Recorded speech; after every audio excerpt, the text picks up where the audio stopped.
Hello and welcome to all. Hope you all are doing great. So, without wasting any time, let's start. Our today's topic is appropriateness of sampling approaches. तो जैसा कि हमने पहले भी पढ़ा है उससे भी हमें समझ आया और यहाँ पे भी लिखा है कि स्टैटिस्टिकल सैम्पलिंग ज़्यादा अप्रोप्रिएट होगी। क्यों? क्योंकि इसके रिजल्ट्स मेजरेबल होंगे, एडिक्वेट होंगे, रेलिएबल होंगे ऑडिट ऑब्जेक्टिव से।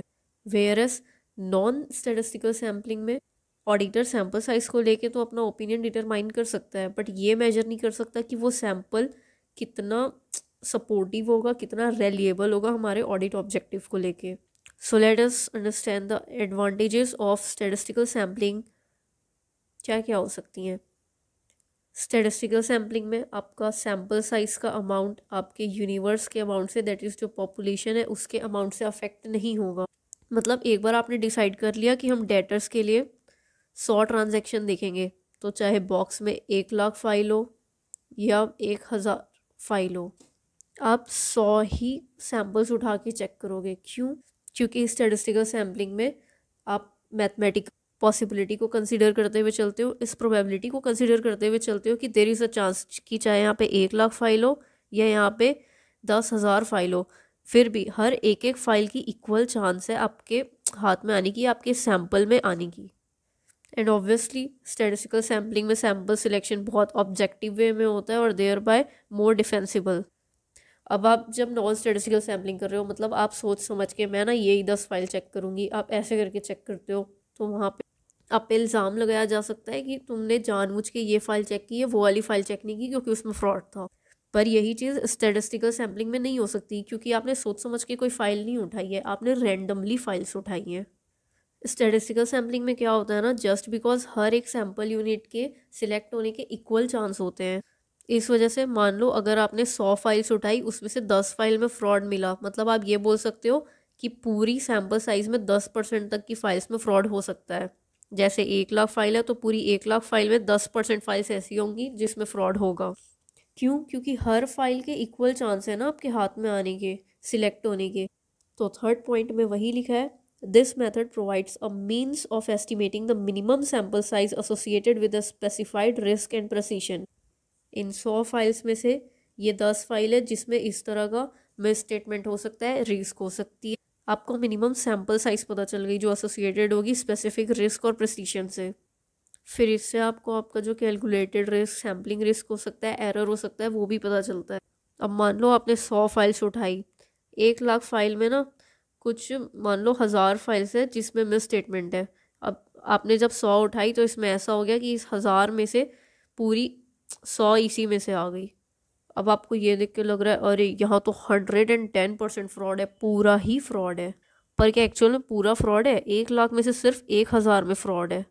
तो आपको एक प्रोबेबल डिफरेंस समझ में आ जाता है कि क्या रिजल्ट आया आपका सैंपल लेने की वजह से, और क्या आ सकता था या क्या चेंज आए, क्या डिफरेंस आ रहा है आपके रिजल्ट में। आप जो आपने सैंपल चूज़ कर लिया, अगर आप सैंपल ना चूज़ करके सारे रिकॉर्ड्स को टेस्ट करते तो क्या रिजल्ट आता using the same audit procedure.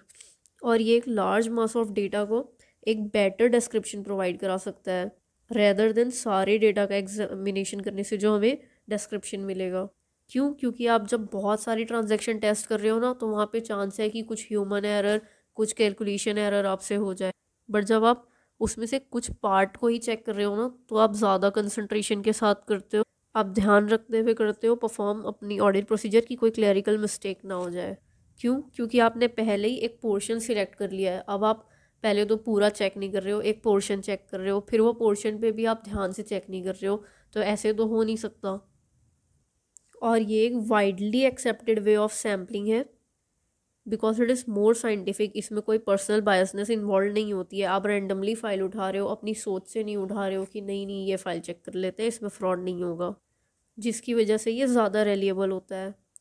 ये बेनिफिट्स होने के बाद भी कुछ सर्कमस्टांसेस ऐसी होती है ना, जहाँ पे ऑडिटर स्टैटिस्टिकल सैम्पलिंग मेथड को यूज़ करना अप्रोप्रिएट नहीं समझेगा, और इसलिए वो यूज़ नहीं करेगा स्टैटिस्टिकल सैम्पलिंग को और कोई अनदर अप्रोच को फॉलो करने की सोचेगा।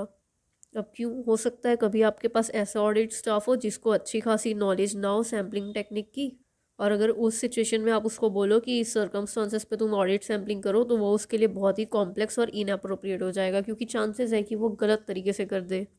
आई hope you all are clear with this. Our next topic is sampling process. तो सबसे पहले हम सैम्पल डिज़ाइन करते हैं कि कैसा सैम्पल चाहिए हमें, उसमें कैसी ऑडिट प्रोसीजर्स हमें अप्लाई करनी है और क्या एविडेंस हमें चाहिए। उसके बेसिस पे हम एक सैम्पल डिज़ाइन बनाएंगे अपना। अब मान लो आपका सैम्पल डिज़ाइन ऐसा है कि आपके पास 1000 फाइल्स है, आपको इन 1000 फाइल्स में ऑडिट प्रोसीजर अप्लाई करनी है और एविडेंस ऑब्टेन करना है। अब जब आपने ये डिज़ाइन कर लिया, अब आप देखोगे क्या सैम्पल साइज़ होगी। अब ये 1000 फाइल्स में से कितनी फाइल्स में हम ऑडिट प्रोसीजर अप्लाई करेंगे। अब आपने सैम्पल साइज़ भी डिसाइड कर ली। Now select the sample. अब इन 1000 में से कोई 100 फाइल्स को सिलेक्ट करो। देन जो 100 फाइल्स आपने सिलेक्ट की उस पर ऑडिट प्रोसीजर अप्लाई करो, जो करने से आपको एक एविडेंस मिलेगा और आपको पता चलेगा इनकेस अगर वहाँ पे कोई भी डेविएशन दिख रही है तो उसका नेचर क्या है, किस तरह की डेविएशन है और क्यों अकर हो रही है। देन प्रोजेक्ट करो कि उसके लिए क्या किया जाता है and evaluate the results of audit. तो आओ अब इस प्रोसेस को थोड़ा डिटेल में समझते हैं।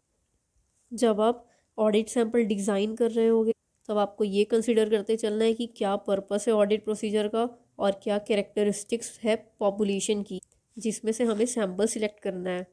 और इसके बाद ऑडिटर डिटरमाइन करेगा कि क्या सैंपल साइज होगी जो सफिशिएंट होगी सैम्पलिंग रिस्क को रिड्यूस करने को to an acceptably low level. और इसके बाद वो इस बेसिस पे आइटम सिलेक्ट करेगा कि जितनी भी सैम्पलिंग यूनिट है हर एक यूनिट के सिलेक्ट होने के इक्वल चांसेस हो, और जो भी सैंपल उसने सिलेक्ट किया है वो रिप्रेजेंटेटिव हो पूरे पॉपुलेशन का। अब जो आपने यहाँ पे पढ़ा उसे अगर आंसर के वे पे लिखना होगा तो कैसे लिखोगे। When designing an audit sample, auditor को क्या कंसीडर करना होगा, क्या स्पेसिफिक पर्पस है जो हमें अचीव करना है और क्या कॉम्बिनेशन ऑफ ऑडिट प्रोसीजर हम परफॉर्म करने वाले हैं जिससे हम अच्छे से अचीव कर पाएँ उस पर्पस को। और जब इसके बेसिस पे आपको जो ऑडिट एविडेंस मिल रहा है आप उसके नेचर को कंसीडर करते हो, जो भी possible deviation miss statement conditions और जो भी उससे रिलेटेड करेक्टरिस्टिक दिख रही है ऑडिट एविडेंस में उसे कंसीडर करते हो। तो ऑडिटर ये समझ पाता है कि किन रीजंस की वजह से क्या ऐसा कॉज हुआ जिसकी वजह से ये डेविएशन या मिस स्टेटमेंट अकर हुई है। तो एक ऑडिट सैंपल डिज़ाइन करते वक्त सबसे पहले आपको क्या समझना है कि क्या स्पेसिफिक पर्पस है जो हमें अचीव करना है, और उस पर्पस को अचीव करने के लिए हमें क्या कॉम्बिनेशन परफॉर्म करनी पड़ेगी ऑडिट प्रोसीजर्स की, और उससे परफॉर्म करने के बाद जो ऑडिट एविडेंस आ रहा है उसे इस तरह से समझना है जिससे आपको ये पता चले कि क्या रीज़न है एक डेविएशन या मिस स्टेटमेंट के एग्जिस्ट करने का। And at last to fulfil the requirement of SA 500 that is audit evidence. जब आप ऑडिट सैम्पलिंग परफॉर्म कर रहे होगे तो आपको ऑडिट एविडेंस ऑब्टेन करना है इस चीज़ को इंश्योर करने के लिए भी कि जो सैंपल आपने सिलेक्ट किया है वो पूरी पॉपुलेशन रिप्रेजेंट करती है, दैट इज़ वो कंप्लीट इन्फॉर्मेशन है।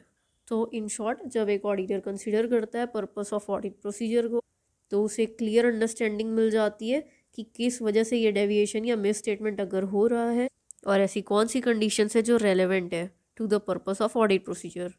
फॉर एग्जांपल आपको ये पता चल रहा है कि अभी आपने जिस क्लाइंट की आप ऑडिट के लिए जा रहे हो उसके बैलेंस शीट में आपको दिख रहा है डेटर 10 लाख, और फिर आप जब डेटर के पास गए कंफर्मेशन के लिए डेटर ने बोला नहीं मेरे तो सिर्फ 5 लाख, क्योंकि 5 लाख तो मैंने पे कर दिया है।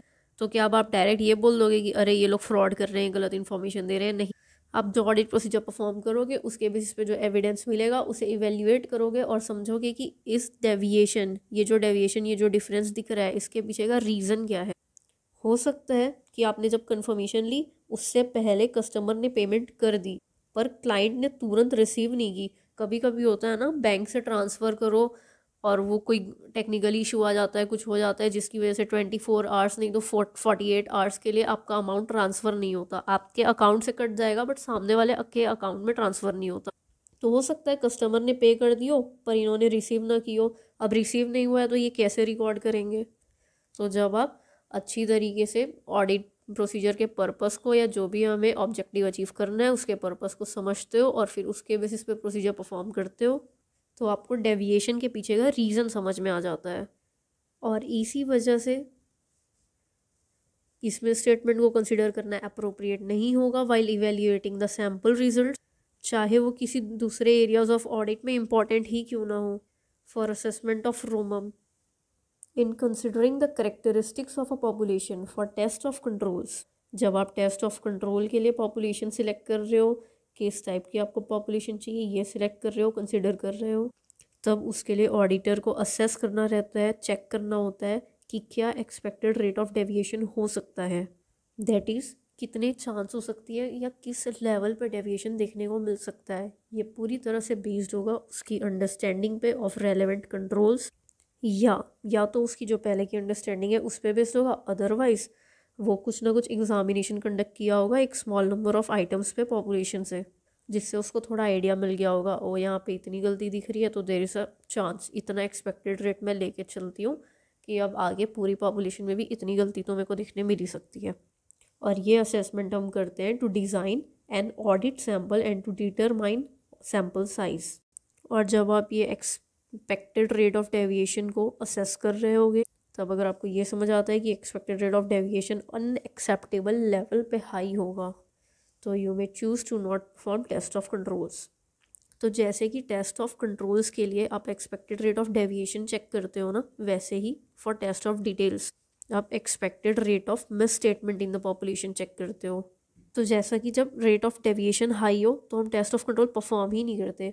लाइकवाइज अगर एक्सपेक्टेड मिस स्टेटमेंट हाई हो तो या तो हम 100% एग्जामिनेशन करेंगे या लार्जर सैम्पल साइज लेंगे। I hope you all are clear with this. Stratification and value weighted selection. जब आप करेक्टरिस्टिक्स कंसिडर कर रहे होगे पॉपुलेशन की जिसमें से आपको सैम्पल ड्रॉ करना है, तब आप ये भी डिटरमाइन करोगे कि क्या यहाँ पर स्ट्रेटिफिकेशन परफॉर्म करना ज़्यादा अप्रोप्रिएट होगा या वैल्यू वेटेड सिलेक्शन परफॉर्म करना ज़्यादा अप्रोप्रिएट होगा। ये टेक्निक होती है टू सिलेक्ट अ सैम्पल, और इसके बारे में गाइडेंस कौन प्रोवाइड करता है? None other than SA 530 audit sampling. अब स्ट्रेटिफिकेशन में क्या होता है, आप पॉपुलेशन को छोटे छोटे टुकड़े में बांट देते हो, सब पॉपुलेशन में बांट देते हो, और हर पॉपुलेशन की एक अपनी कैरेक्टरिस्टिक होती है। जैसे मान लो ये पूरा एक पॉपुलेशन है जिसमें आपको डेटर्स की इन्फॉर्मेशन दी हुई है, आपने इसको 4 पार्ट्स में बांट दिया, ये 5 लाख से नीचे वाले, ये 10 लाख वाले, ये 20 लाख वाले, या ये 20 से ऊपर जितने भी हैं सब, या आप उनकी एजिंग के हिसाब से कि 6 मंथ डेटर है, 12 मंथ है, 18 मंथ है, या कितने साल पुराना डेटर है। आपने इस पॉपुलेशन को 4 टुकड़े में बांट दिया है, आपने उसको स्ट्रेटिफाई कर दिया है, और हर एक सब पॉपुलेशन की अपनी करेक्टरिस्टिक है, और जो ये आप पॉपुलेशन को टुकड़ों में बांटते हो उसे कहते हैं स्ट्रेटम। और ये करने के पीछे का मेन ऑब्जेक्टिव ये होता है ना कि जो ज़्यादा वेरिएबिलिटी है या ज़्यादा हेट्रोजीनियस पॉपुलेशन होगी अगर, तो वहाँ पे आप ये वेरिएबिलिटी रिड्यूस कर सकते हो। दैट इज़ ये एक फ़ाइल में आपके पास वो डेटर्स भी हैं जो अभी जस्ट नए 3 मंथ्स पुराने हैं, तो ऐसे भी हैं जो 6 मंथ पुराने हैं, तो ऐसे भी है जो 6 साल पुराने हैं। तो कितनी वेराइटीज़ अवेलेबल है यहाँ पे। अब जब आप इसको डिवाइड कर दोगे स्ट्रेटम में, और हर स्ट्रेटम की अपनी करेक्टरिस्टिक होगी, तो आपकी ये वेरिएबिलिटी अपने आप रिड्यूस हो जाएगी। तो जब आप टेस्ट ऑफ डिटेल परफॉर्म कर रहे होगे तब आपकी पॉपुलेशन स्ट्रेटिफाइड होगी मॉनेटरी वैल्यू के बेसिस पे। लाइकवाइज जो मैंने बताया, एक 5 लाख वाले कुछ डेटर्स, फिर 10 लाख वाले डेटर्स, फिर 10 से 20 वाले डेटर्स, फिर 20 से ऊपर वाले डेटर्स। इससे आप ग्रेटर एफर्ट अपना डाइवर्ट कर पाते हो towards larger value items, so that अगर कोई पोटेंशियल मिसस्टेटमेंट हो तो वो पकड़ी जा सके। और सिमिलरली एक पॉपुलेशन अपनी करेक्टरिस्टिक के बेसिस पे इस तरीके से भी डिवाइड हो सकती है जो इंडिकेट कर रही हो higher risk of miss statement. That is जो हमने ऑलरेडी एग्जांपल में समझा, जब हम अकाउंट रिसीवेबल्स की वैल्यूएशन कर रहे होंगे रिगार्डिंग डाउटफुल अकाउंट्स, तब ये बैलेंसेस में भी स्ट्रेटिफाइड बाय एज, कितने पुराने हैं। अभी ऊपर यहाँ पे तो हमने समझा कि स्ट्रेटिफिकेशन क्या है। अब स्ट्रेटिफिकेशन का डेफिनेशन अगर लिखना होगा तो क्या लिखोगे, जो यहाँ गिवन है। Dividing a population into discrete subpopulation which have identifying characteristics is called as stratification, and each subpopulation is called stratum, and units under those subpopulation are referred to as strata। मतलब आप पहले एक population को stratum में divide करते हो, that is सब population, फिर आप उसमें से सैम्पल सेलेक्ट करते हो, उसे बोलते हैं स्ट्रेटा। जैसे सैम्पल्स के पॉपुलेशन में सैम्पल होती है और हर सैम्पल में सैम्पल यूनिट होती है, वैसे ही यहाँ स्ट्रेटा। अब ऑब्वियस सी बात है, आपने कोई ऑडिट प्रोसीजर परफॉर्म की, उससे आपको रिजल्ट मिली रिगार्डिंग अ स्ट्रेटम, तो वो उस पर्टिकुलर स्ट्रेटम को ही तो प्रोजेक्ट करेगी ना कि पूरे पॉपुलेशन को। आपने एक पॉपुलेशन को 4 स्ट्रेटम में बांटा, यहाँ से आपको एक एविडेंस मिला, यहाँ से आपको एक, यहाँ से आपको एक एविडेंस मिला। हर एविडेंस तो अपने इंडिविजुअल स्ट्रेटम को ही डिनोट करेगा ना कि एक यहाँ से जो इन्फॉर्मेशन मिली ये पूरे पॉपुलेशन को डिनोट करने बैठ जाएगी। इसलिए जब आपको रोमम असेस करना होगा तब आपको स्ट्रेटा पूरे इंटायर पॉपुलेशन के बेसिस पे देखना होगा। That is in simple words अगर पढ़ो, the results of samples from the units drawn under each subpopulation are projected to that respective stratum. In order to draw an opinion on the overall population, the auditor needs to combine the result of all the stratum to check for possible deviation or romum. एक सब population को check करने से आपको एक उसकी respective stratum के बारे में इंफॉर्मेशन मिलेगी। अगर आपको पूरे पॉसिबल डेविएशन और रोमम की इंफॉर्मेशन चाहिए तो आपको सारे स्ट्रेटम्स के रिजल्ट को कंबाइन करके इवेल्युएट करना होगा। और ये प्रोजेक्टेड में स्टेटमेंट ऑफ ईच स्ट्रेटम को कंबाइन करके इवेल्युएट करने से आपको क्या पता चलेगा? Possible affect of misstatement in the account balance and classes of transaction. अब ये जो एग्जांपल दिया है ना, इसको ऐसे पढ़ोगे तो शायद समझ ना आए। इसको हम नंबर्स के बेसिस पे समझते हैं। मान लो डेटर्स के रिगार्डिंग आपको 100 ट्रांजैक्शन दी हुई है। इन 100 ट्रांजैक्शन में ना 20% ट्रांजैक्शन ऐसी है जो, मान लो ये डेटर जो 100 ट्रांजैक्शन है ये टोटल अमाउंट करती है 10 लाख को। ये 100 ट्रांजैक्शन का टोटल 10 लाख है। इसमें से 20% ट्रांजैक्शन ऐसी है जो ये अकेली 9 लाख को रिप्रेजेंट करती है। बची 80% जो ट्रांजैक्शन है ना, मतलब इस 100 में से 20 ट्रांजैक्शन में आप 9 लाख कवर कर लेते हो और बची 80 ट्रांजैक्शन में आप बस 1 लाख कवर कर रहे हो। तो बताओ, ऐसे में अंधाधुंध डायरेक्ट आप ये 100 ट्रांजैक्शन में से कोई भी 10 ट्रांजैक्शन उठा के चेक करोगे तो सही होगा क्या? नहीं। अब यहाँ पे आप डिवाइड कर दोगे इसको 2 पार्ट में। जो ये 20% ट्रांजैक्शन है इसे आप अलग से चेक करोगे और ये 80% को अलग से चेक करोगे, क्योंकि यहाँ पे रोमम होने की चांसेस ज़्यादा है। यहाँ पे क्योंकि बड़ा अमाउंट इन्वॉल्व है, तो या तो आप इसे चेक करने के बाद यहाँ कम इम्पोर्टेंस दोगे, या अगर आप यहाँ इम्पोर्टेंस दे रहे हो तो हो सकता है उसका रिजल्ट इमटेरियल निकल जाए, क्योंकि इसके आगे तो ये अमाउंट इमटेरियल ही है। तो यहाँ हमारा स्ट्रेटिफिकेशन का टॉपिक ख़त्म होता है। दैट इज़ स्ट्रेटिफिकेशन का एक basic explanation. Now let's understand what is value weighted selection. जहाँ स्ट्रेटिफिकेशन पे आप पॉपुलेशन को सब पॉपुलेशन में तोड़ते हो as per their identified characteristics, वहीं वैल्यू वेटेड सिलेक्शन पे आप एक सैम्पल सिलेक्ट करते हो on the basis of their value. जैसा कि जो यहाँ पे अभी हमने एग्जाम्पल में समझा, मान लो आपने ये डिसाइड किया कि जितनी भी बड़े बड़े अमाउंट्स वाली या मटेरियल अमाउंट्स वाली ट्रांजैक्शन है हम उसे सिलेक्ट करेंगे, उसे अपना सैम्पल बनाएंगे। तो that is value weighted selection. वहाँ पे आपने डायरेक्ट एक वैल्यू के आइटम को सिलेक्ट किया, उसे डिवाइड नहीं किया पार्ट्स में। जब आप टेस्ट ऑफ डिटेल्स परफॉर्म कर रहे हो ये बहुत ही एफिशिएंट होगा to identify the sampling unit as the individual monetary units, पैसों के टर्म्स पे, उसकी वैल्यू के टर्म्स पे। जैसे आपको जब कोई अकाउंट रिसीवेबल का बैलेंस चेक करना है, आप एक इंडिविजुअल बैलेंस चेक कर रहे हो जो उन मॉनेटरी यूनिट्स को कंटेन करता हो। और इसका एक सबसे बड़ा बेनिफिट क्या है कि आप अपना अटेंशन को लार्ज वॉल्यूम ऑफ आइटम्स जो होती है उस पर डिवोट कर सकते हो, that is large value items rather than smaller value items. अगर आपके पास एक ट्रांजैक्शन 50 लाख की है और एक ट्रांजैक्शन 5 लाख की है तो आप 50 लाख पे ज़्यादा अटेंशन डिवोट कर रहे हो, और इस वजह से सैम्पल साइज़ भी हमारी छोटी हो जाती है। अब ऑब्वियस सी बात है ना, रोज़ रोज़ एकदम 50 लाख का ट्रांजैक्शन थोड़ी होगा। ये सबसे ज़्यादा एफिशिएंट तब होता है ना जब आप रैंडम सैम्पलिंग कर रहे हो। At last the crux is this कि जब आप वेटेड सिलेक्शन कर रहे हो तो उसका जो भी सिलेक्शन इवेल्युएशन होगा उसके रिजल्ट का वो मॉनेटरी अमाउंट के टर्म्स पे होगा। अब यहाँ तक हमने समझा कि हम सैम्पल कैसे डिज़ाइन करते हैं। अब पढ़ते हैं अबाउट सैम्पल साइज़। तो जो सैम्पल आपने अभी तक डिज़ाइन किया, अब उस सैम्पल में से कितने number of transaction, number of items को उठा के उस पर ऑडिट प्रोसीजर अप्लाई करना है वो डिटरमाइन करने को कहते हैं डिटर्मिनेशन ऑफ सैम्पल साइज़।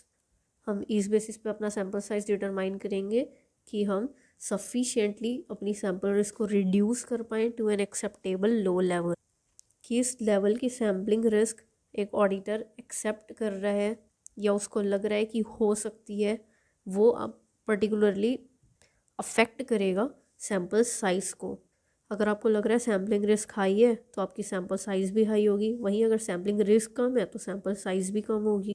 अच्छा, ये मैंने कहा सैम्पलिंग रिस्क के बारे में। कितनी ज़्यादा सैम्पलिंग रिस्क होगी उतना ज़्यादा सैम्पल साइज़ लगेगा। वहीं कितनी रिस्क ऑडिटर एक्सेप्ट कर सकता है, मतलब एक लेवल ऑफ सैम्पलिंग रिस्क है, इसमें से इस लेवल तक ऑडिटर को लग रहा है कि चलो एक्सेप्टेबल है, यहाँ पे कोई इशू नहीं है। तो जितना ज़्यादा रिस्क ऑडिटर एक्सेप्ट कर पाएगा ना, उतनी छोटी हमारी सैम्पल साइज़ होगी, और जितना कम ऑडिटर एक्सेप्ट कर पाएगा सैम्पलिंग रिस्क को, उतनी ज़्यादा हमारी ऑडिट साइज़ होगी। अब या तो आप सैम्पल साइज़ डिटरमाइन करने को भी कोई स्टैटिस्टिकली बेस्ड फार्मूला यूज़ कर सकते हो, या अपनी प्रोफेशनल जजमेंट के बेसिस पे सिलेक्ट कर सकते हो। बहुत से ऐसे सर्कमस्टांसेस भी होते हैं जो अफेक्ट करते हैं आपकी डिटर्मिनेशन ऑफ सैम्पल साइज़। जैसे कि मान लो सर्कमस्टांसेस जो भी हैं वो एकदम सिमिलर है, तो आपकी सैम्पल साइज़ पे कोई अफेक्ट नहीं पड़ेगा, चाहे आप स्टैटिस्टिकल अप्रोच फॉलो करो या नॉन स्टैटिस्टिकल अप्रोच फॉलो करो।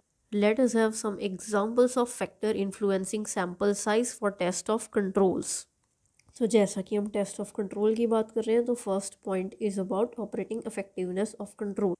जितनी ज़्यादा एश्योरेंस तुम ऑब्टेन करना चाहोगे regarding operating effectiveness of control, उतनी ही लार्जर तुम्हारी सैम्पल साइज होगी। जब ऑडिटर को ये लगता है कि एक फर्म का रोमम डिपेंड करता है उसके ऑपरेटिंग इफेक्टिवनेस ऑफ कंट्रोल पे, तब ऑडिटर परफॉर्म करता है टेस्ट ऑफ कंट्रोल।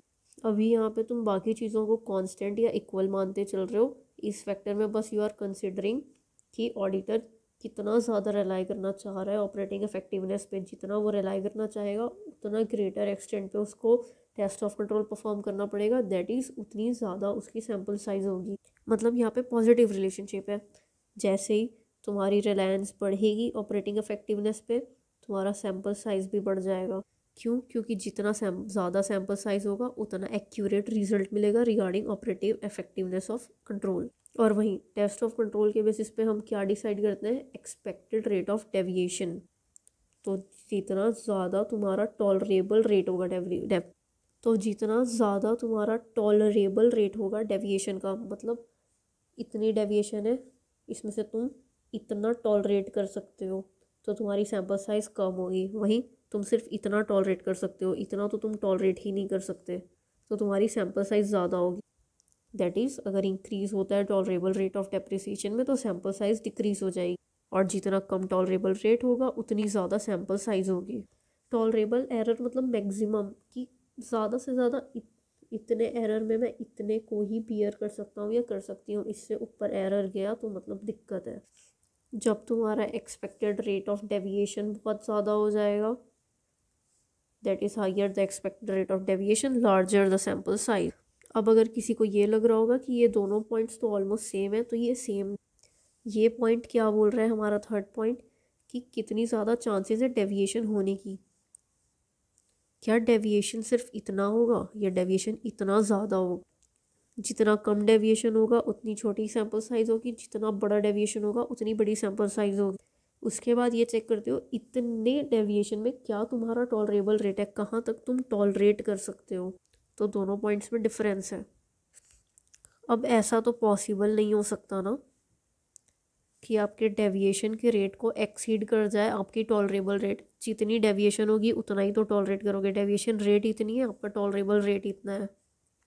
जितनी गलती हुई है, जितना लॉस हुआ है उतना ही तो बियर करोगे ना।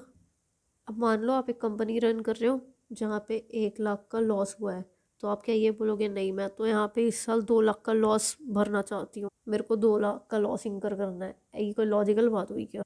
और अगर ऐसा दिख रहा है तो क्या समझ आ रहा है कि जो सैम्पल के रिजल्ट्स हैं वो पॉपुलेशन को इंडिकेट कर रहे हैं, उसको रिप्रेजेंट कर रहे हैं या नहीं, इस चीज़ पे डाउट आ जाता है। तो जब ऑडिटर को ग्रेटर लेवल ऑफ अश्योरेंस चाहिए होगी regarding the result of samples कि क्या वो इंडिकेटिव है डेविएशन इन द पॉपुलेशन से, तो हमारी सैम्पल साइज बढ़ जाएगी। दैट इज़ जब आपको डिटरमाइन करना है कि ये आपकी पॉपुलेशन, ये इसमें से ये आपने सैम्पल निकाला, इस सैम्पल से आपको कोई रिज़ल्ट मिला, क्या अब इस सैम्पल का रिज़ल्ट इस पॉपुलेशन को रिप्रेजेंट कर रहा है अच्छी तरीके से? इसके रिगार्डिंग आपको एक हायर लेवल ऑफ अश्योरेंस चाहिए, तो आप सैम्पल साइज़ भी अपनी बढ़ाओगे। ऑब्वियस सी बात है, अगर आप 100 में से 10 चीज़ें चेक कर रहे हो तो चांस हो सकता है कि उतना एक्यूरेट रिजल्ट ना आए, बट वहीं आप 100 में से 60 चीज़ें चेक कर रहे हो तो हो सकता है कि जो रिजल्ट आ रहा है वो ज़्यादा अप्रोप्रिएट हो। देखो, लार्जर पॉपुलेशन के case actual size of population का बहुत ही कम इफेक्ट होता है सैम्पल साइज में।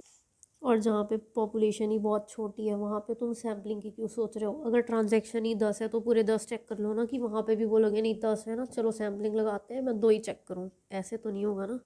इसलिए सैम्पल यूनिट्स के इंक्रीज़ या डिक्रीज़ होने का एकदम नेग्लिजिबल इफेक्ट होता है हमारे सैम्पल साइज़ पे। चाहे अपनी पॉपुलेशन कितनी ही बड़ी क्यों ना हो, पर मान लो हमारा टॉलरेबल रेट ऑफ डेविएशन बहुत हाई है, तो सैम्पल साइज़ तो छोटी ही रहेगी ना। ये अफेक्ट करेगा क्या? नहीं। तो अभी हमने पढ़ा कि कौन से फैक्टर्स होते हैं जो सैम्पल साइज को अफेक्ट करते हैं फॉर टेस्ट ऑफ कंट्रोल। अब पढ़ेंगे फॉर टेस्ट ऑफ डिटेल्स। तो जैसा कि टेस्ट ऑफ कंट्रोल में फर्स्ट पॉइंट में हमने पढ़ा था कि हम कितना कंट्रोल पर रिलाई कर रहे हैं, कितना उसकी ऑपरेटिंग इफेक्टिवनेस पर रिलाई कर रहे हैं, उतना ज़्यादा हमारा सैम्पल साइज होगा। वहीं टेस्ट ऑफ डिटेल में जितना हाइयर हमारा रोमम होगा उतना लार्जर सैम्पल साइज होगा।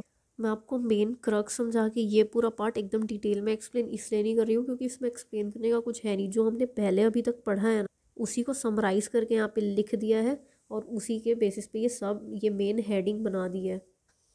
और second point is the more the auditor is relying on other substantive procedure, the smaller the sample size can be. अब एक इस पॉपुलेशन के बारे में एविडेंस इकट्ठा करने के लिए आपने सोचा मैं एक सैम्पल डिज़ाइन करता हूँ, उससे कुछ सैम्पल यूनिट्स उठाता हूँ और उस पर प्रोसीजर परफॉर्म करके रिजल्ट ऑब्टेन करता हूँ। ठीक है, पर आप सिर्फ इतना ही नहीं कर रहे हो, आप और भी कुछ सब्सटेंसिव प्रोसीजर्स परफॉर्म कर रहे हो। आप मान लो इस पूरी पॉपुलेशन पे ही या इस यूनिट पे ही आप एक नहीं 10-20 प्रोसीजर्स परफॉर्म कर रहे हो। तो जितनी ज़्यादा प्रोसीजर परफॉर्म करोगे, अदर सब्सटेंसिव प्रोसीजर परफॉर्म करोगे, उतना छोटा आपका सैम्पल साइज होगा। अब मान लो इस पूरी पॉपुलेशन की इन्फॉर्मेशन निकालने को आप सिर्फ एक ही ऑडिट प्रोसीजर परफॉर्म कर रहे हो, तो आपको सैम्पल साइज तो थोड़ी बढ़ानी पड़ेगी ना। वहीं आपको इस एक पर्टिकुलर के बारे में जब कोई रिजल्ट, कोई एविडेंस चाहिए, तो आप 2-3 प्रोसीजर्स परफॉर्म कर रहे हो, तो आप हर प्रोसीजर में एक छोटा सैम्पल चेक कर सकते हो। अगेन थर्ड पॉइंट तो एकदम सेम है जो हमने वहाँ पे पढ़ी टेस्ट ऑफ कंट्रोल। वहाँ हमने ये पढ़ा था कि एक्सपेक्टेड डेविएशन और टॉलरेबल डेविएशन, तो ऑब्वियसली बात है टॉलरेबल एक्सपेक्टेड से तो ऊपर हो नहीं सकता। लाइकवाइज यहाँ पे तुम्हारा tolerable miss statement actual miss statement से तो एक्सीड नहीं कर सकता। अब इसके रिगार्डिंग जब आपको ज़्यादा अश्योरेंस चाहिए, ज़्यादा एविडेंस चाहिए, तो आपका सैम्पल साइज भी उतना ही बढ़ जाएगा। That is the level of assurance increases the sample size. और वहीं जैसे कि tolerable miss statement, tolerable deviation जो था हमारा रेट, वो जितना बढ़ रहा था उतना हमारा सैम्पल साइज कम हो रहा था। लाइकवाइज जितना हमारा टॉलरेबल मिस स्टेटमेंट इंक्रीज होगा उतना ही हमारा सैम्पल साइज डिक्रीज होगा। बेसिकली जो टेस्ट ऑफ कंट्रोल में पढ़ा है सेम वही टेस्ट ऑफ डिटेल्स में, बस फ़र्क इतना है टेस्ट ऑफ कंट्रोल में तुम डेविएशन के बेसिस में पढ़ रहे थे, टेस्ट ऑफ डिटेल में उसी चीज़ को मिस स्टेटमेंट के बेसिस पे पढ़ रहे हो। जितना ज़्यादा अमाउंट ऑफ मिस स्टेटमेंट एक ऑडिटर एक्सपेक्ट कर रहा है पॉपुलेशन में पाना, उतना ज़्यादा वो सैम्पल साइज चूज़ कर रहा है। देन एक नया पॉइंट है, जब एक स्ट्रेटिफिकेशन जितना ज़्यादा अप्रोप्रिएट होगा सैम्पल साइज उतनी ही छोटी होगी। बाकी पॉपुलेशन के लार्ज या स्मॉल होने का तो नेग्लिजिबल इफेक्ट होता है, ये तो हमने समझ ही लिया है। तो अभी यहाँ तक हमने कर लिया अपना सैम्पल का सिलेक्शन, फिर सैम्पल साइज डिटरमाइन करना। अब हम सिलेक्ट करेंगे आइटम्स फॉर टेस्टिंग। एक ऑडिटर को आइटम इस तरीके से सिलेक्ट करना चाहिए कि हर एक सैम्पल यूनिट का इक्वल चांस हो सिलेक्ट होने का। तो जब आप स्टैटिस्टिकल सैम्पलिंग कर रहे होते हो, आप आइटम्स इस वे पे सिलेक्ट करते हो कि हर एक के सिलेक्ट होने का इक्वल चांस। और नॉन स्टैटिस्टिकल सैम्पलिंग में आप जजमेंट के बेसिस पे सैम्पल आइटम सिलेक्ट करते हो। एंड जस्ट बिकॉज सैम्पलिंग का मेन पर्पस ये होता है कि वो एक रिजनेबल बेसिस प्रोवाइड करे ऑडिटर को टू ड्रॉ कंक्लूजन अबाउट कि क्या जो पॉपुलेशन में से सैम्पल सिलेक्ट किए वो रिप्रेजेंटेटिव सैम्पल है या नहीं, ताकि वहाँ पे कोई बायसनेस ना हो। और ये कब हो सकता है? जब तुम चूज़ कर रहे हो सैम्पल आइटम्स जिसकी एक करेक्टरिस्टिक है, जो कि टिपिकल है, जो कि सिमिलर है पॉपुलेशन से। जो प्रिंसिपल मेथड होते हैं ना सैम्पल सिलेक्ट करने का, वो है एक तो रैंडम सिलेक्शन, दूसरा सिस्टमेटिक सिलेक्शन और तीसरा हफाज़ार्ड सिलेक्शन, जिसे अभी हम समझने वाले हैं। तो यहाँ पे देखो 5 मेथड्स दिए हैं जिसके बेसिस पे तुम सैम्पल सिलेक्ट कर सकते हो, जिसमें से ये 3 मेथड्स प्रिंसिपल मेथड होते, random sampling, systematic sampling, haphazard sampling. बाकी उसके अलावा एक मॉनिटरी यूनिट सैम्पलिंग होती है और ब्लॉक सैम्पलिंग होती है। रैंडम सिलेक्शन, रैंडम सिलेक्शन में ये बहुत अच्छी तरीके से इंश्योर हो जाता है कि हर एक आइटम के सिलेक्ट होने की इक्वल चांस है। इसमें तुम रैंडम नंबर टेबल्स का यूज़ करते हो सिलेक्ट करने को। ये रैंडम सैम्पलिंग के दो बहुत ही फेमस मेथड्स हैं, simple random sampling and stratified sampling. Simple random sampling में बेसिकली हर एक आइटम जो भी सिलेक्ट हो रहा है वो सिलेक्ट होता है by the use of random number table, या तो कंप्यूटर के द्वारा या तो पिकिंग अप अ नंबर, जैसे हाउजी में होता है ना, आप एक नंबर पिक करते हो, फिर जो भी नंबर आएगा वो नंबर बोलते हो। तो वही समझो आप हाउजी खेल रहे हो, 1 से 100 नंबर है, आपके हाथ में 55 आया, तो आपने जो 55 नंबर की फ़ाइल है या 55 नंबर पे जो ट्रांजेक्शन है वो उठा लिया। मतलब एक रैंडम वे में, कोई सिस्टमेटिक वे नहीं है कि हम ये फर्स्ट फाइल के बाद 10th फाइल उठाएंगे, फिर 20th फाइल, फिर 30th फाइल, नहीं, रैंडमली बस जो नंबर हाथ में आ रहा है उस नंबर की फ़ाइल उठा रहे हो। ये मेथड जनरली अप्रोप्रिएट तब माना जाता है जब आप एक जिस पॉपुलेशन से सैंपल इकट्ठा कर रहे हो उसके यूनिट सिमिलर हैं एक दूसरे से, दैट इज़ होमोजीनियस है। अब होमोजीनियस है, एकदम सिमिलर सिमिलर ट्रांजेक्शन है, अब इसमें से आप कोई भी ट्रांजेक्शन उठाओ रिजल्ट तो वही मिलेगा ना जो इस पूरे को रिप्रेजेंट करे। अब होमोजीनियस पॉपुलेशन क्या हो सकती है, एक एग्जांपल दिया, तो आप ट्रेड रिसीवेबल्स चेक कर रहे हो जो कि 55,000 से 2,25,000 तक रेंज कर रहे हैं, तो ये होमोजीनियस हुआ। पर वहीं 525 रुपीज़ से 10,50,000 तक रेंज कर रहा हो तो वो होमोजीनियस नहीं हुआ। क्यों? ये देखो थाउजेंड्स में, यहाँ पे ये तो नंबर्स में, और यहाँ पे अब थाउजेंड्स पे आ गई वैल्यू।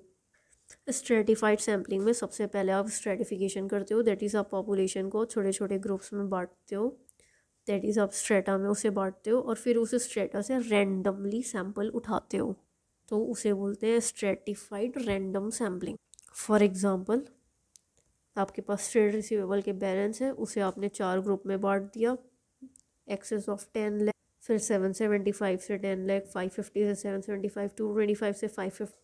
अब आप इस स्ट्रेटा से, इस स्ट्रेटम से रैंडमली सैंपल उठा रहे हो, so this is known as random stratified sampling. और जनरली हम स्ट्रेटिफाइड सैम्पलिंग कब करते, जब हाईली डाइवर्सिफाइड पॉपुलेशन हो, दैट इज़ हेट्रोजीनियस पॉपुलेशन हो। अब सोचो एक ही पॉपुलेशन में 2,25,000 से लेके 10 लाख तक की ट्रांजैक्शन दी हुई है। इससे आपको क्या समझ आया? स्ट्रेटिफिकेशन का मतलब है हेट्रोजीनियस पॉपुलेशन को होमोजीनियस में तोड़ना और उसके बाद उसमें से रैंडमली सैंपल उठाना। तो यहाँ पे हमने समझ ली random sampling. Now our next topic is interval sampling और सिस्टमेटिक सैम्पलिंग। इंटरवल सैम्पलिंग या सिस्टमेटिक सैम्पलिंग का मतलब होता है आपने एक पर्टिकुलर मेथड सिलेक्ट कर लिया सैम्पल यूनिट्स को सिलेक्ट करने का, दैट इज़ फॉर एग्जांपल आपने डिसाइड किया 50, फर्स्ट 50 को हम चूज़ करेंगे, या पहला जो 50 नंबर पे ट्रांजैक्शन है उसके बाद जो हर 50th सैम्पलिंग यूनिट होगी उसको सिलेक्ट करेंगे, दैट इज़ 50 के बाद 100 नंबर पे जो ट्रांजैक्शन है, फिर 150 पे जो ट्रांजैक्शन है। ये आपने एक सिस्टमेटिक वे बना लिया कि हर 50th ट्रांजैक्शन को हम उठा रहे हैं।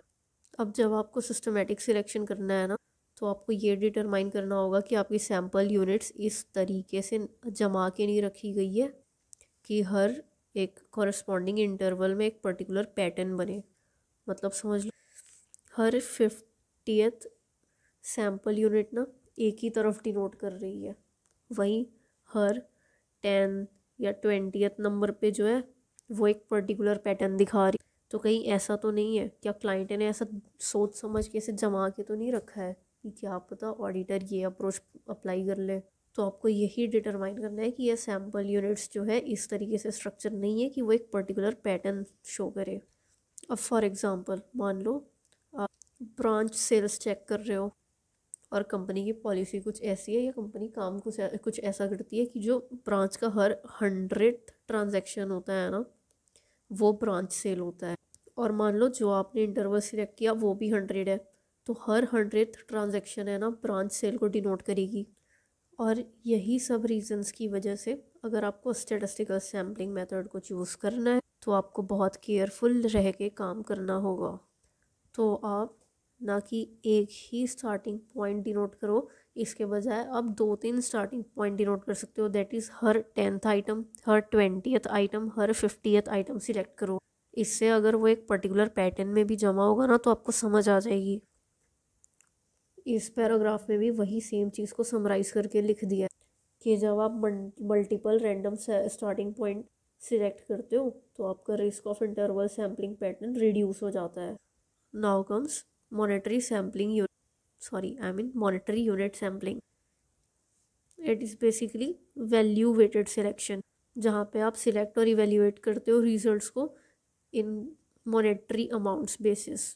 और इसे हमने ऑलरेडी ऊपर डिटेल में समझ लिया है, इसलिए यहाँ पे अब ज़्यादा डिस्कशन नहीं करेंगे इस टॉपिक पे। हाफ हज़ार्ड सैम्पलिंग मतलब कुछ भी कर रहे हो, ना तो तुम रैंडम सैम्पलिंग कर रहे हो, ना तो तुम स्ट्रक्चर्ड एक इंटरवल सैम्पलिंग कर रहे हो, सिस्टमेटिक वे पे भी नहीं कर रहे, रैंडम भी नहीं कर रहे, तुम कुछ भी सैम्पल उठा रहे हो बट रैंडमली सैम्पल उठा रहे हो। वहीं तुमने एक सिस्टमेटिक वे पे ये भी डिसाइड कर रखा है कि मैं हर बार फर्स्ट और लास्ट एंट्री को या तो अवॉइड कर दूंगी या तो उसे चूज़ करूंगी। मतलब ना तो ये पूरी तरीके से रैंडम सैम्पलिंग है, ना ही ये पूरी तरीके से एक स्ट्रक्चर्ड सिस्टमेटिक सैम्पलिंग है। एक तरह से दोनों का मिक्सचर समझ लो, जो तुम्हें अप्रोप्रिएट लग रहा है सर्कमस्टांसेस पे तुम वो कर रहे हो। और यही रीज़न है कि ये अप्रोप्रिएट नहीं होता जब तुम स्टैटिस्टिकल सैम्पलिंग कर रहे हो, क्योंकि कोई एक पर्टिकुलर मेथड ही नहीं है तुम्हारा सिलेक्ट करने का। एट लास्ट इससे हमें क्या समझ आता है कि हाफ-हज़ार्ड सैम्पलिंग में कोई स्ट्रक्चर्ड अप्रोच नहीं होती है, कोई जजमेंट इन्वॉल्व नहीं होती है, और ना ही कोई रैंडम नंबर टेबल इन्वॉल्व होता है। ब्लॉक सैम्पलिंग मतलब एक ब्लॉक में सैंपल सिलेक्ट कर, दैट इज़ ये तुम्हारी पॉपुलेशन है, तुमने डिसाइड कर लिया कि हम यहाँ से एक, मान लो तुम्हें 100 आइटम्स उठाने हैं फॉर सैम्पल, तुमने यहाँ से स्टार्ट की तो इसको फॉलो करती जो भी यहाँ पे 100 ट्रांजेक्शन होगी ये पूरा ब्लॉक सिलेक्ट हो जाएगा। या तुमने डिसाइड किया हम 50-50 के 2 ब्लॉक सिलेक्ट करेंगे, ऐसा। That is this method involves a selection of a block. ये जनरली यूज़ नहीं किया जाता ऑडिट सैम्पलिंग में, क्योंकि बहुत सी पॉपुलेशन इस तरीके से रखाई होती है ना, जैसे कि आप फर्स्ट वाला ट्रांजेक्शन चेक कर रहे हो, फिर आप दूसरा चेक कर रहे हो, तो ये दूसरी वो ट्रांजेक्शन होगी जो इस फर्स्ट से रिलेटेड हो। दैट इज़ एक पर्टिकुलर सीक्वेंस में रखाई होती है। इस वजह से ब्लॉक सिलेक्शन जनरली यूज़ नहीं किया जाता। पर कुछ सर्कमस्टांसेस ऐसे भी हो सकते हैं जहाँ पे अप्रोप्रिएट हो ब्लॉक सिलेक्ट करना, बट ये बहुत रेयर केस में होता है, जनरली ऐसा बिल्कुल नहीं होता। क्योंकि ये तो ऑब्वियस है ना, एक पर्टिकुलर ग्रुप को ही उठा के टेस्ट करने से आपको एक रिजनेबल बेसिस नहीं मिल जाएगा अपना ओपिनियन ड्रॉ करने का। और फिर इसमें एक और चांस हो सकता है कि क्या पता तुम्हारे क्लाइंट को आइडिया हो ब्लॉक सिलेक्शन पैटर्न के बारे में, तो उसके लिए ये मटेरियल में स्टेटमेंट डेविएशन ये सबको थोड़ा छुपाना या एक फ्रॉड करना इजी हो जाएगा मैनेजमेंट द्वारा। इस मेथड में और एक नॉन स्टैटिस्टिकल सैम्पलिंग में, दोनों में ना एक सिमिलैरिटी हो कि दोनों में रिस्क है बायस होने का, एक पैटर्न ऑफ सिलेक्शन चूज़ करने का। इसीलिए जो यहाँ पे 5 मेथड्स दी हुई हैं, इसमें से सिर्फ 3 मेथड्स को प्रिंसिपल मेथड बोला है, क्योंकि कहीं ना कहीं ये थोड़ी तो लॉजिकल है, इसमें कोई लॉजिक बन रहा है। इसे प्रिंसिपल मेथड तो बोला है बट इसे बहुत रेयरली यूज़ करते हैं, मेनली सिर्फ ये 2 मेथड यूज़ होती है। तो अभी के लिए हमने सैम्पल डिज़ाइन करना, सैम्पल साइज़ डिटरमाइन करना और फिर उसमें से सैम्पल सिलेक्ट करना, ये सब चीज़ें समझ लिए। अपनी नेक्स्ट क्लास में हम समझेंगे परफॉर्मिंग ऑडिट प्रोसीजर्स। आज के लिए इतना ही। Thank you and all the best. In case आपको कोई डाउट हो then you can ask, I will clear your doubt, and please like share and subscribe. Thank you.